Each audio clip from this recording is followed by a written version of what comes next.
Nagbabalik po tayo sa programang Kabayan at sa puntong ito makakausap natin via Zoom. Ito, usaping pa rin tayo dito sa energy issue. Ha? Walang iba kundi ang Chief Advocate Officer ng Partners for Affordable and Reliable Energy o PARE.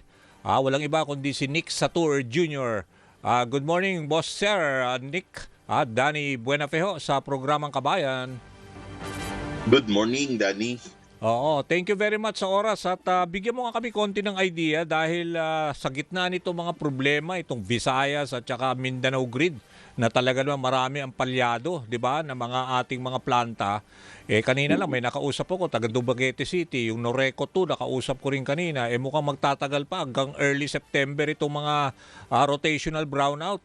Pero bigyan nyo kami ng idea, ano ho ba yung parang masasabi nyo dito sa pagsosyo nito Socoteco 2 para magkaroon tayo ng karagdagang power supply, tama ba?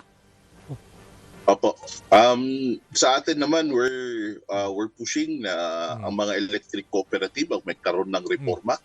Pero sa tamang proseso, katulad dyan sa Socoteco 2, sana po tamang proseso ang gagawin. Hindi yung isa lang ang pinapakinggan na supplier or isa lang ang pinapakinggan na kontrata. Ngayon, sir, yung red and yellow alert na nangyayari po sa Visayas and Mindanao, it's not an isolated case. Kung titignan po natin, since noon pang year 2010, meron ng red and yellow alert at yearly po na meron palaging red and yellow alert. Ang nakakatakot po dyan, sir, ay pagkatapos po ng red and yellow alert, kasunod naman po niyan ay price increase. Kaya nga, oo. Hindi, for now, sabi naman ng Noreco, siyempre ano lang daw sila, distribution facility, fixed cost naman sila. Kung ano lang ino-consume, yun lang daw ang babayaran. Wala namang pagtataas dahil kung wala namang nagamit na kuryente na akma dun sa kanilang kinonsume. Yes po, currently sa ngayon. Pero kung titignan po natin, no, kasi kapag mayroon tayong red and yellow alert, usually ang mga dahilan niyan ay dahil kulang tayo sa supply. May mga planta na nag-shutdown, no, unscheduled shutdown. Hindi makapagbato yung linya ng transmission lines. No. Yan yung usual na dahilan ng meron tayong red and yellow alert. So, may tatlo lang naman tayong solusyon dyan. Number one, sana magkaroon pa tayo ng mas marami pang planta. Because the demand currently is at par with the supply. Ibig sabihin, kapantay lang ng demand yung supply. So kung merong isa o dalawang planta lang na pumalya, unscheduled shutdown, automatic na kulang na yung supply. So kailangan po natin ng mas maraming power plants. Yan ang immediate na solution. And pangalawa po, kailangan po sana rin yung linya ng ating transmission lines ay upgraded at kailangan po yung ating unfinished na mga transmission projects dapat matapos na rin po yan. At pangatlo, ang kailangan po talaga natin ay mga consumers na kasali sa technical working group. Kung titignan natin, sir, kaya po nagkakaganito ang ating energy system ay kasi hindi kompleto ang pinapakinggan na boses. Minsan nawawala yung boses ng consumers. Kailangan lang ang consumers kapag bayarin, pero kapag andito na tayo, policy making, nawawala po yung mga consumers sa usapin. So yun po yung hinihingi po natin. Pero for now, gusto nyo ma-involve yung ilang consumers sa technical aspect nitong programa? Kasi, di ba, pag magpatayo tayo ng karagdagang mga planta, it will take time, di ba? At syempre, by this time, ang ngayon nga, parang palyado is 30 power plant. So, ang laki ng kawalan, ang laki ng peak na kailangan or yung akma na pangangailangan para at least mag-normalize yung power supply, Nick? Opo, sir, kung titignan kasi natin dyan, kailangan tanungin din natin ang ating mga regulators. Anong nangyari? At bakit paulit-ulit pare-parehong planta yung nagkakaroon ng unscheduled shutdown? Now, the question is, kung sakali that they are being investigated and if proven that they have negligence, magkakaroon siya ng penalty. But does the penalty tantamount doon sa burden ng ating mga consumers? Sabi mo nga, sir, imagine mo, paano kung meron kang pasyente sa bahay? Yung aberya sa estudyante, yung aberya sa maliit na negosyante na nasira yung kanyang stock sa ref kasi walang kuryente. So, sino magbabayad doon? No? tunay po ang binabayaran natin ay yung konsumo natin, no? Nabanggit nga ni GM kanina. Pero saan siya kukuha ng power kapag ganito na walang naka-online na planta? Hindi po ba bibili sila sa WESM? Na kapag napasubo silang kumuha sa WESM, mas mahal ang pagbili ng kuryente sa WESM. So automatic po, pass on to consumers, mas mahal din yung babayaran ni consumers.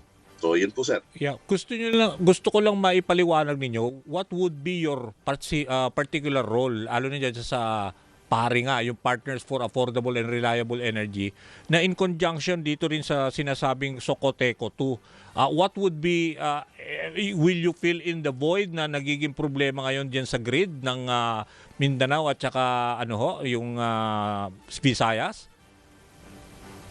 In Socoteco 2, what we are after is transparency and accountability. Okay. We are pushing for electoral reform at yes, admittedly, kailangan naman ng batas reform kay Socoteco. Pero ang question dyan is, dapat lahat po ng mga proposals ay pinapakinggan.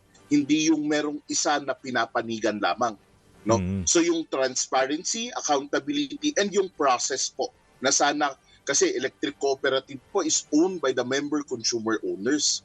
So dapat merong decision making rin ang ating mga member consumer owners. So kung ito man ay magiging joint venture o ma-privatize man to o mag-remain siya na electric cooperative, kailangan po ang member consumer owners mayroong participation. Pero for now, 'di ba, may mga member consumer owners na naghain ng ombudsman complaint. Tama ba? Yes, dito para sa laban sa Socoteco 2 board at NEA members. So anong masasabi nyo dito? True enough, ang nangyari po kasi dyan is nag-file sila sa ombudsman because during the 43rd AGMA or the Annual General Membership Assembly, ang nangyari po, nagkaroon ng botohan, nagkaroon ng bilangan, no, on one venue alone. Meron pong 3 venue nung time na yon para dun sa meeting po nung AGMA. So hindi po nasunod yung tamang process.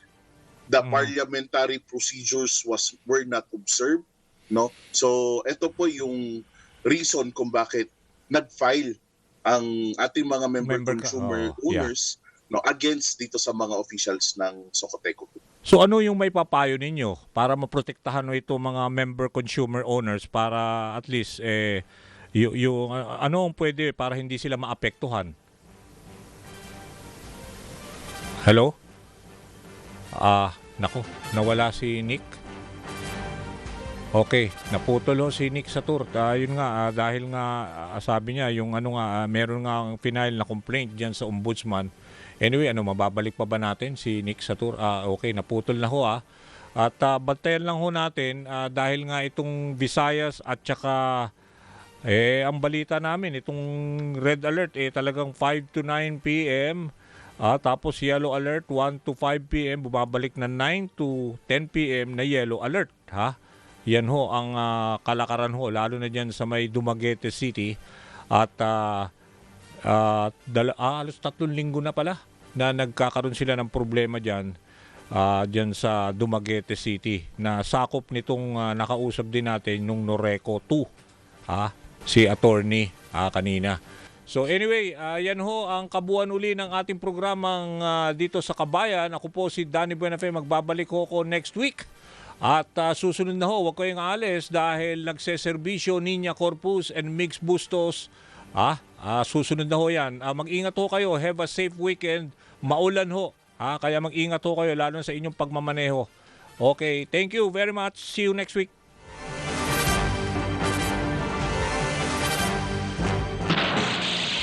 Kabayan, kapangyarihan.